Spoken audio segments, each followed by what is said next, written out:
கேள்வி எண் 1.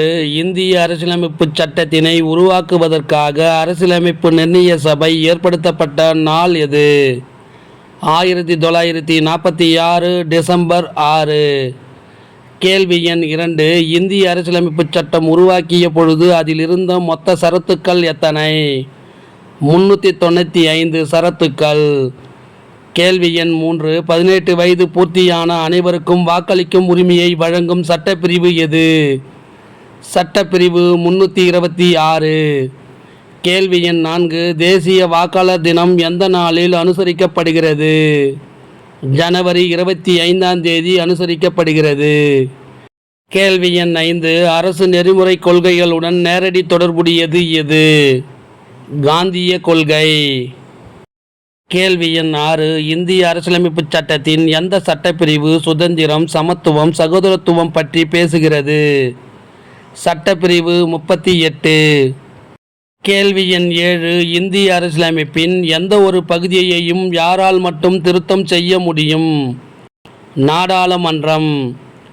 கேள்வி எண் 8. இந்திய ஜனாதிபதி இந்திய அரசியலமைப்புச் சட்டத்தின் எந்த சட்டப்பிரிவின் கீழ் நிதிக்குழுவை நியமிக்கிறார்?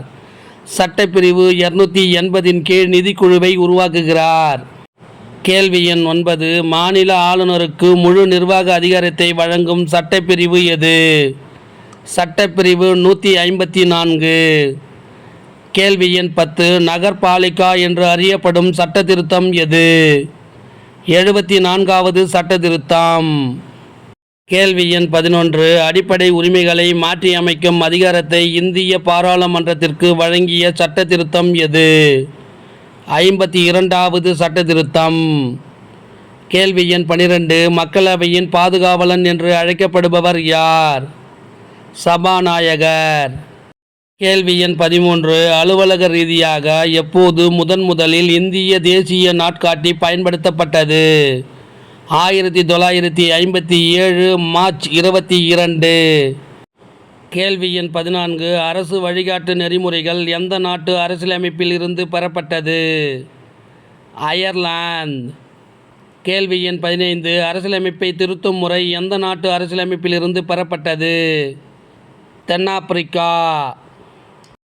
கேள்வி எண் 16. நெருக்கடி நிலை முறை எந்த நாட்டு அரசியலமைப்பில் இருந்து பெறப்பட்டது? ஜெர்மனி.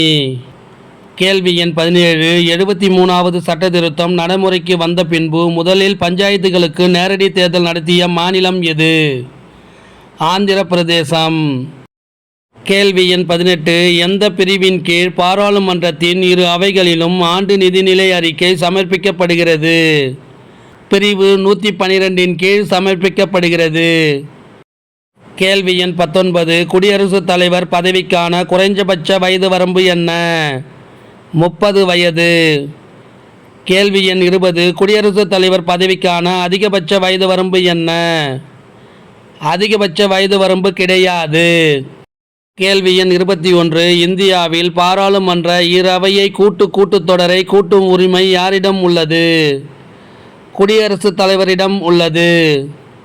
கேள்வி எண் 22. பாராளுமன்ற முறை அரசாங்கமானது எந்த அரசியலமைப்பில் இருந்து பெறப்பட்டது?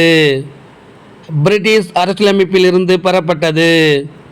கேள்வி எண் 23. 42வது சட்ட திருத்தம் எவ்வாறு அழைக்கப்படுகிறது?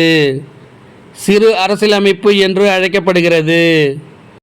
கேள்வி எண் 24. குடியரசுத் தலைவர் ராஜ்யசபைக்கு எத்தனை உறுப்பினர்களை நியமிக்கலாம்? 12 உறுப்பினர்களை நியமிக்கலாம். கேள்வி எண் 25. இந்தியாவில் முதலாக அரசு பணியாளர் தேர்வாணையம் எந்த குழுவின் பரிந்துரையின்படி அமைக்கப்பட்டது? ஐச்சன் குழு. இந்த வினா விடை உங்களுக்கு பிடிச்சிருந்தா சின்னதாக ஒரு லைக் பண்ண மறக்காதீங்க. தேங்க்யூ.